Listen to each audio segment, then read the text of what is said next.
I think that as commercial as sync and everything has gotten, we've always seen the pendulum swing, go really far and really wide and then come back again.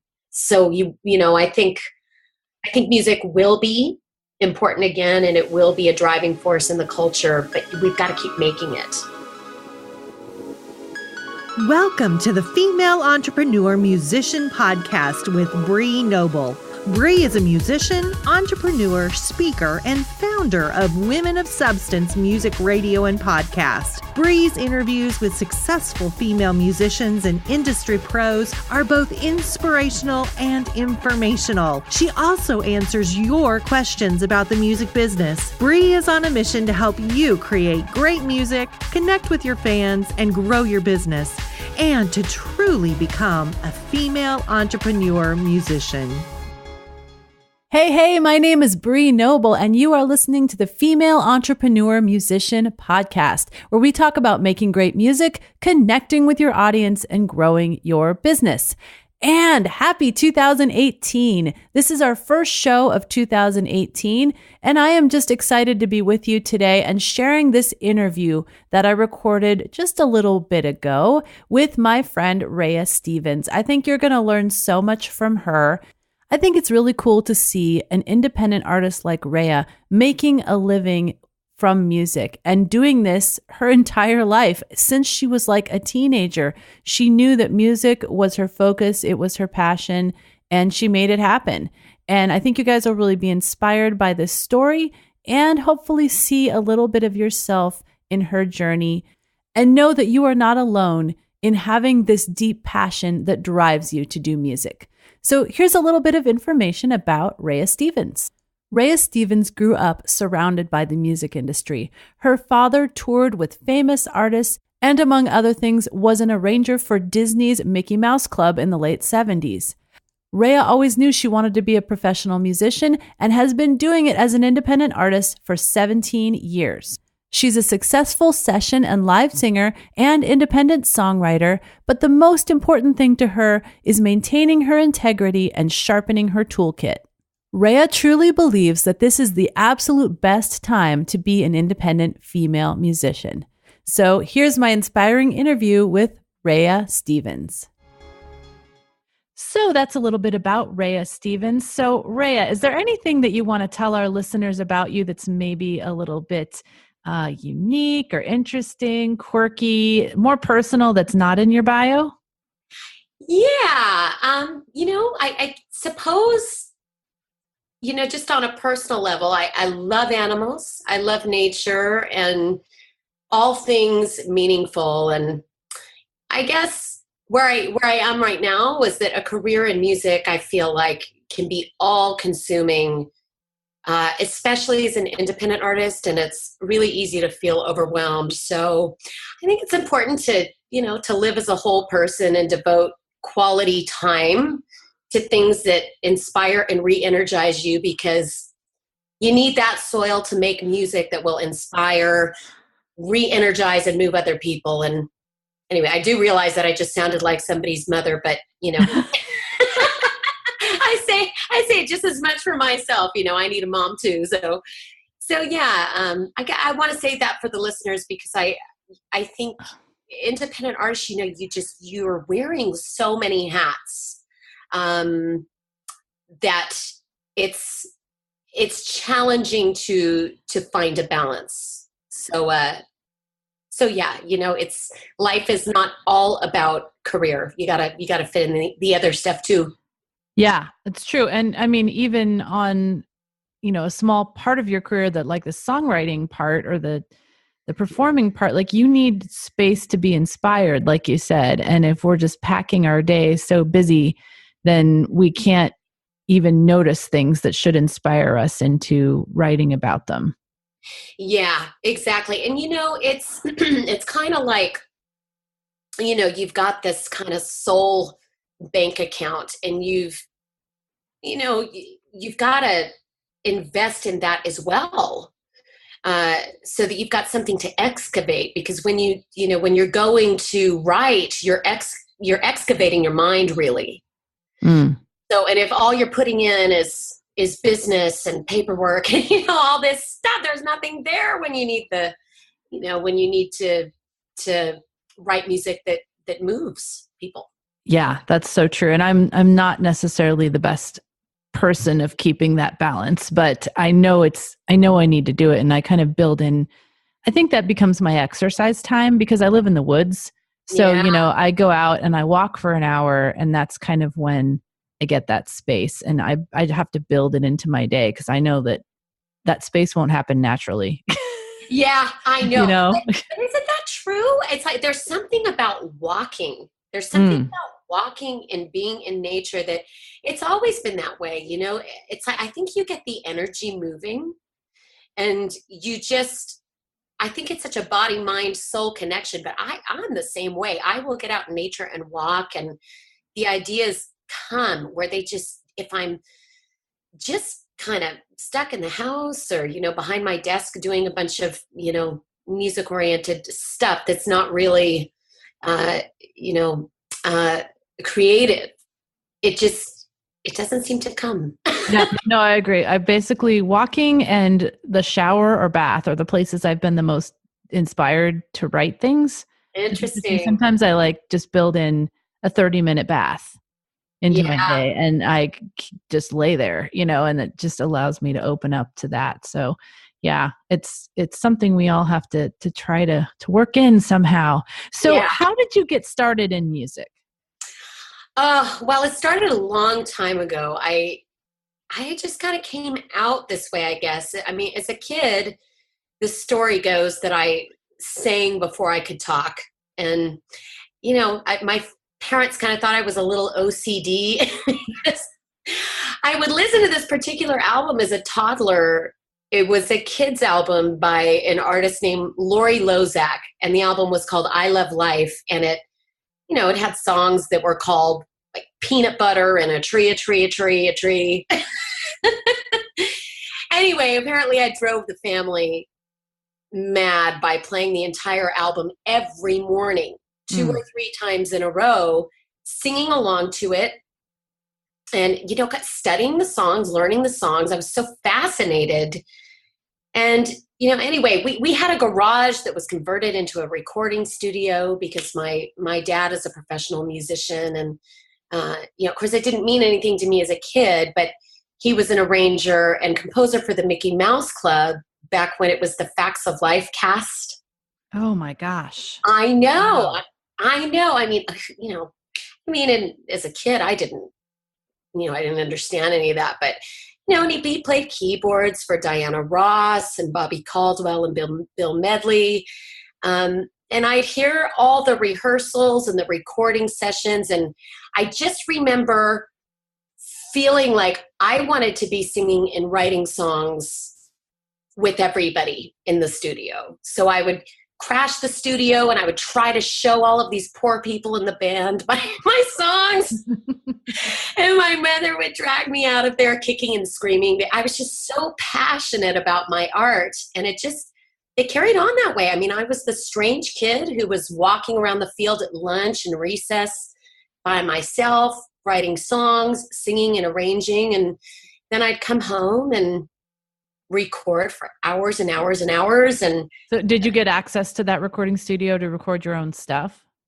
Well, yeah, I recorded over a lot of rehearsals and a lot of different things. I mean, I was eventually set up with my own little setup in my room because I'd mess up my dad's rig all the time. Oh yeah, totally. Like, don't touch the buttons. Exactly. I have certain settings. Yeah. But they all light up.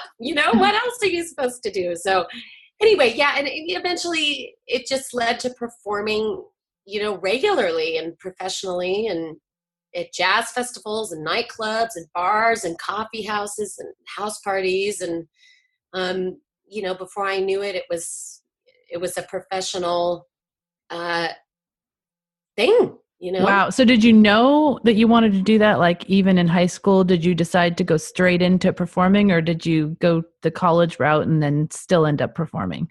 Well, I always knew that this is what I wanted to do. I mean, it was just something that I always did in whatever spare time I had.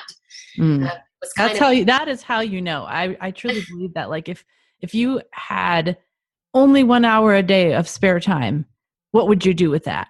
Right? You yeah, know. yeah, exactly. Yeah, I mean, I remember doing a lot of, I just was so moved by the artists that I was into. And I was so, um, I, it was like songwriting was such a deep, deep, deep well of, wow, that, how did, that's, I can do that. I can do that. And it took years before I started writing songs that I was proud of, but I enjoyed the process, even, in the steep learning curve years. Yeah, I was just compelled by it. Mm. So, so yeah, I did go to college. I went to, a community college, and then I came down to Los Angeles and went to the Musicians Institute. But yeah, I started off as an English lit major, and it didn't take long to just feel like, gosh, you know what? I'm not, there's no way that I'm not going to take music all the way. I've just got to, if I'm going to spend money on an education, I've got to go to music school. So, and yeah, I'm a bit of a book nerd, so I love to read, and I loved studying Chaucer and Shakespeare and all of that for a while. But Oh, but so great for songwriting though. yeah, yeah, everything becomes when you learn about, um, it's just so, I mean, everything becomes 3D because everything is symbolic in Mm-hmm. literature. And so that changes your brain creatively. I mean, you read things differently, you listen to people and conversations differently. It's all very psychological, and yeah, my favorite writers are deep writers that way. So Mm. I think it did help. Yeah. Oh yeah, definitely. My husband's a literature professor, so Oh I my definitely goodness. see that, that we have conversations about lyrics and stuff like that because well related to poetry and the things that he studies. Oh my gosh, you must have the most fascinating conversations. I want to be a fly on the wall at your We house. used to until we had two kids that don't let us get a word in edgewise. Oh my gosh, that reminds me of that Bill Cosby. Oh gosh, there's an old routine that he had where he was saying, I think I used to be smart, but I haven't heard myself finish a thought since I Oh, yep. That's about right. yeah. Oh gosh. So at this point, are you a full-time working musician? Or are you kind of doing that on the side with other things? Or do you have like other music related jobs like teaching and stuff like that you make up your income with? I'm a full-time musician. Yes, I don't have any income streams that are non-music related, but I do teach music lessons. And I've got some fantastic students. But yeah, everything is music. Everything is basically from music. A lot of live performing, and uh, and of course the income streams from publishing and writers and sync fees and things like that. Yeah, So so let's talk about that. What I always like to ask people on the show, since it is like the entrepreneur musician, I just want to kind of get an idea of like percentage wise, your income. Is it, how much is from live shows, from like selling merch and CDs, online downloads, yeah. maybe licensing, all that stuff. Like you don't have to be like exactly accurate, but just kind of a general idea. Well, it depends on what season I'm in. Good point. Yeah, I mean, sometimes it's mostly from live performance. That's kind of a steady thing uh, for me. And then other times, it's like I've got a few songs in my catalog that seem to do really well. And sometimes it's like they're getting licensed frequently, and then other times there's a dry spell, whatever. I've No. missed the boat on what's popular, and and I'm releasing a bunch of stuff that I really believe in, but that's just not working in sync. And so sometimes that is very small, and sometimes that's larger, but it just ebbs and flows. So, I mean, I guess the good part about it is that it keeps, it keeps your chops up to, I think if you're recording and stuff, you should be performing, so you can get a read from what people are liking and what people are moved by. Yeah, I think that's so true. Sometimes if we like just focus on online, then we're kind of in this void where we don't have any feedback. A little bit. And I think that it's easy to forget. My personal feeling is I feel like, in some ways music has been a little bit displaced. I mean, you know the state of the music industry, but, music is important. It's, even if it's not given the value monetarily or, fanfare wise, it's important as an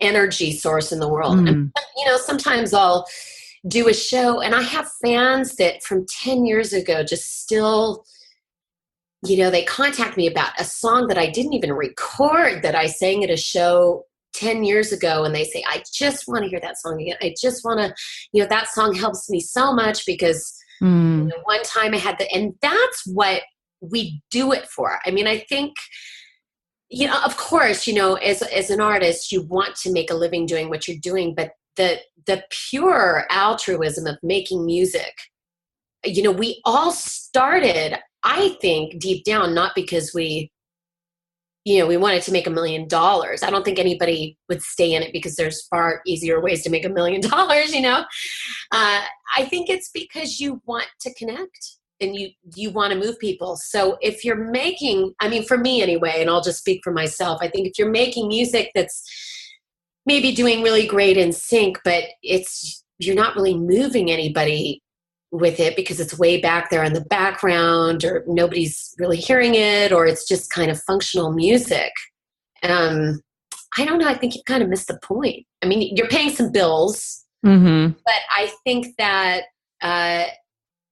the world needs artists, artists that, kind of create a space that's, that's worthy of somebody's, time and energy in their day, improves their day. So that's really what I'm into, and I guess maybe it sounds a little bit, flowery or whatever, but I just feel like if I continue doing that, along with the education that I have on, everything that works in sync and all of that kind of stuff, that I'll feel just, at peace with my journey. Yeah, I agree. I mean, it's true. Sometimes we can get caught up in writing for sync and trying to make it so commercial, and then we're not connecting with our own music. Or yourself, and the thing is that over time, I mean, you kind of become what you do. It's like if you're, if you spend, 3 years kind of on a sidestep, in anything,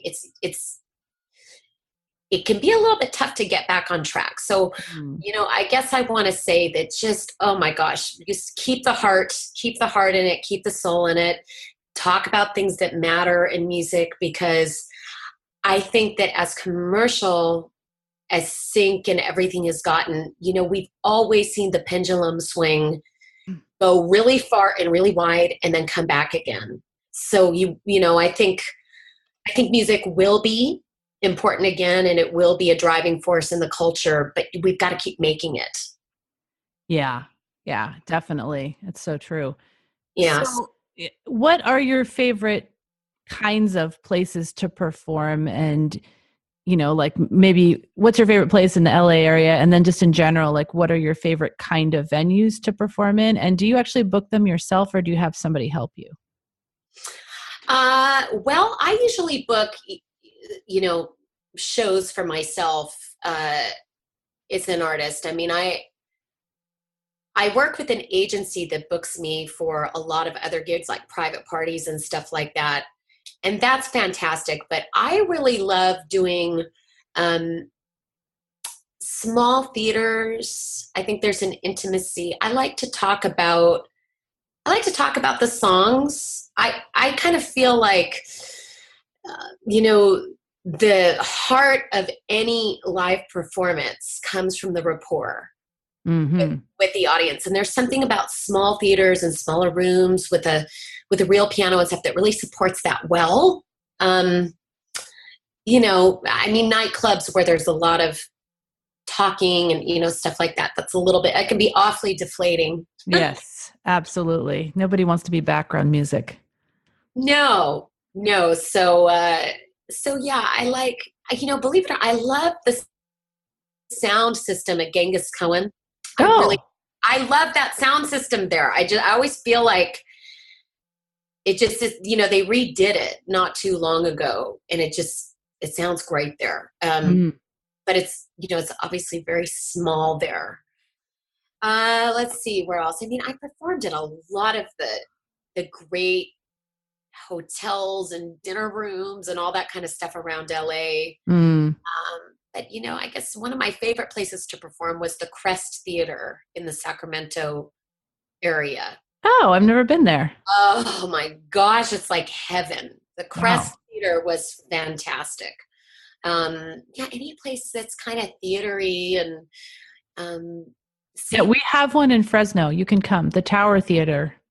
Oh yeah, I saw the Waylon Jennings there and it was awesome. I think it probably has, maybe it's like 200 to 300. That's great. Yeah, it's a great size. That's great. Yeah, I really love those. Don't you? Have you ever played in the small theaters? I'm trying to think. I don't know that I have, but I love the experience as an audience member. I know. See, I'm always entertained by the audience. I feel like when I'm performing and singing, I'm like the audience is entertaining me in a way. And I really like I like that they're in the comfy seats and that everything's comfy, and I like that. Yeah, it's very inviting. So out of all the, experiences you've had over the years, is there anything that really jumps out that's like mind blowing to you? Like, I can't even believe this happened to me. Like, pinch me. Can this possibly be me that this is happening to? Yes. Yes. And it's something that I carry with me all the time. I must have been about 23 years old. I was making my first EP, and Steve Tyrell, who's a fabulous jazz artist. I don't know if you've ever seen like Father the Bride, and he kind of is the soundtrack for that. But anyway, he was so generous, really kind, and he let me record my first EP at his studio free of charge. He knew that I was a broke college student. So his only request was that I tune the piano before every session. So, I'd pay $80 and have the piano tuned and, go record on the wee hours. Sometime we'd go in at like 1 a.m. and be out at 5. But anyway, Steve was recording a song with Burt Bacharach in the studio. And it was for the Stuart Little soundtrack. The song was called Walking Tall, and it was for the Stuart Little soundtrack. And I was slated to record when they were finished, but Steve and his engineer, Woody Woodruff, called up and said, "Hey, do you want to sneak in here and just kind of see how this goes? It might be really cool for you to see this." And of course, I was such a Carpenter's fan growing up, and of course I knew who Burt Bacharach was, and I was just trying to, play it cool. And I remember sitting there and listening to them record this song, and I just was, my energy must have been felt because I was sitting there listening. He's such a brilliant writer, and I was thinking, I have such a long way to go. I have a long way to go. And Woody, the engineer, put on one of the tracks from my EP and played it for Bert. And Bert could just tell I was just cringing. I just wanted to crawl under the desk or something like that. I mean, it's not that the song was terrible. It's just that here he was, a writer that I admired so much. And anyway, before he left the studio, Bert kind of pulled me aside and he said, listen, just find a 3-note motif, just 3 notes, and marry it with the right lyric. Just 3 notes though. And he said, and then you'll write your hit. And he left, and all of a sudden in my head, all I could hear was just, why do birds? Oh my gosh. And I never forgot that. And I applied it ever since. I just, that was definitely like a divine intervention. Wow. That's really, really cool. I know, right? I just thought, oh my gosh, why weren't you here a year ago when I started writing this record? You're like, I've already recorded this now. Now I want to scrap it and start all over. I know exactly. Well, I was in music school and, I was going to school with a bunch of, really great musicians and had these incredible teachers. And, there was a lot of fusion playing in the school. And it was a little busy. I was a little bit busy with the melodies and I was experimenting musically and kind of, it was a little bit derivative of my pop soul kind of roots. But yeah, so Burt Bacharach pulled everything into focus for me for the next 10 years. Yeah, I think that's really helpful because I know when I was in school, like when you're having to study music theory and you're analyzing all this stuff and melodies, and you want to try to use everything in every song. You know what I mean? Oh, like I know. Try to overcomplicate things and just going back to that simplicity of how he was successful. Yeah, exactly. I mean, there's something about, I think when you're really studying, you're kind of trying to impress other musicians. Yeah. And that can be dangerous. So as much as I do love jazz and I appreciate all of it. I love Latin music. I love fusion. I love all of that stuff.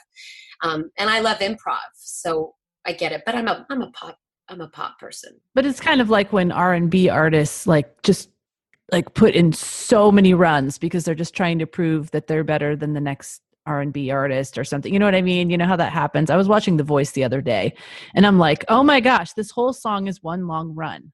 Like, simplify. I can't even hear the melody anymore.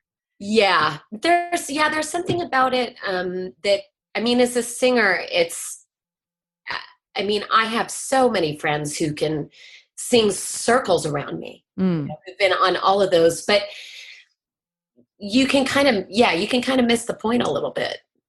Yep. I mean, but hey, if you've got the gift, then absolutely flaunt it. Totally use it. Yeah, use it. And it's, there's just something about singing. I mean, that's just, you just kind of, when you're playing with your voice and you're finding these different tones and you're finding these different things, it is so much fun to play. It's like playtime. Yeah. But yeah, I mean, you don't forget about the story that you're singing. Think about the words as you're singing because you will sing it differently.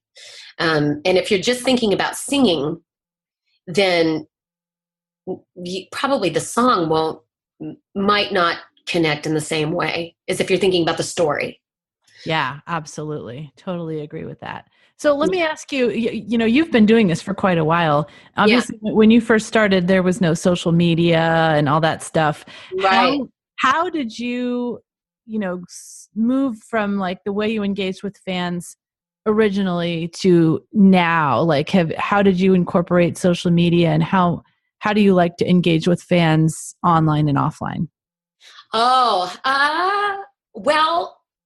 I still love performing live. I think it's I think that it's the most, the deepest way to connect. I would say that the fans that I've had for a long time are from fans that I've met at live shows and who, remember this show or remember that show. But I have an email list. So I send thoughtful musings and updates and music. It's pretty personal. I mean, the stuff that I share, I think is, very thoughtful. And I think that my fans appreciate that.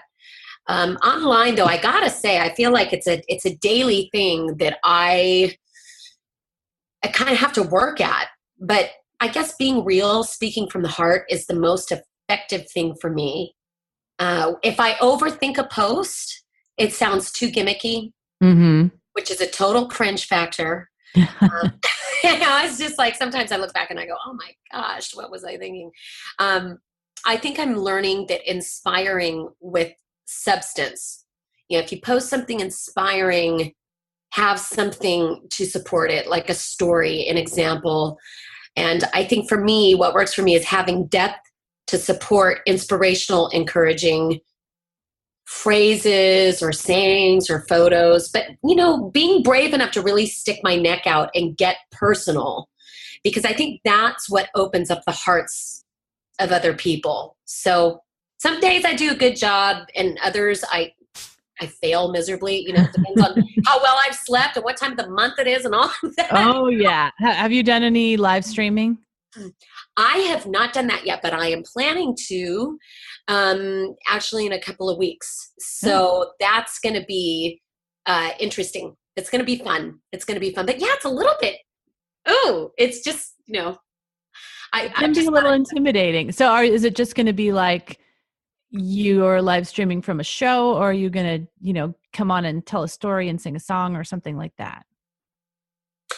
I think that I am going to sing a couple of Christmas songs that I've written. I'm in the middle of making a Christmas album right now. And so, my collaborator and I, John Kubis, are going to do a live stream and showcase a few of those songs and maybe take some requests. So that's going to be fun. And I'm looking forward to it. I think it's a good thing.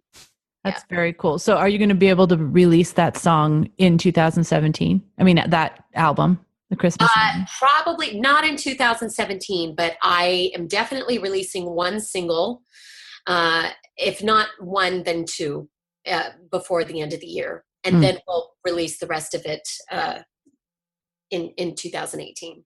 Cool. Yeah. Well, let's talk about the single that you just released, that you're going to be gathering money for charity for the next year. So I want to know what made you decide to do that and why this charity? Oh, well, okay. I'm so glad you asked, because honestly, releasing a song for a good cause, I mean, I was excited about it before I did it, but as I started it, it's just like, it's ripping me out of bed every morning. I mean, it's really, really wonderful. I'm so excited about it. The new single is called Abracadabra. And obviously it's a song about magic. And I wrote it with my dear friend, John Kubis, who some of you may have seen on Dancing with the Stars. He's fantastic. He does the orchestrations for the show and plays keys in the house band. Anyway, the song was inspired by the concept behind a Disney film called Magic Camp that's supposed to be in theaters in 2018. Ew. And John and I just kind of got on this magic jag after hearing about the film. And you know how it gets when you're co-writing. You just, conversations lead. You think you're going to be doing this one day, but you end up doing something else sometimes. Right. There's got to be some of that scattered creativity in there once in a while for, the purpose of spontaneity and keeping things fresh. And anyway, we just were talking about how awesome it would be to go to Magic Camp and learn how to hone supernatural powers. I mean, who wouldn't want to do that? Who wouldn't want to do that? I mean, if I know my kids would. Yeah, exactly. So we just kind of got on this magic jag, and a few days later, after we had mused on the subject, it got my wheels turning enough. I sat down and started writing the song, and it just seemed like it belonged to kids. It belongs to kids. So and I don't know, I think somewhere in there is this, my mom and my sister both work in the medical profession, and I've known about Make-A-Wish for years through proximity to the medical community, and Halloween was coming up, and I just, creatively just thought, oh my gosh, I thought it would be fantastic to release the song within the Halloween season for kids, benefiting kids. So it was just an inspired decision. And I suppose I feel like, because I feel like music has been a little displaced, I needed to give it a deeper purpose for myself. Mm. So yeah, and it was great. I mean, and talking to Make-A-Wish on a weekly basis, I mean, it's just, they're fantastic. I mean, it's just been one of the sweetest experiences, and creating all the content for that has been really cool, and seeing people donate, so generously, and being able to send that money to them and know that it's making a difference it's awesome. That is awesome. Ugh, very So cool. cool. Very cool. Well, it has been so great to talk with you today. And I think you've really lent a lot of insights from all of your years of performing and, just being a creative person.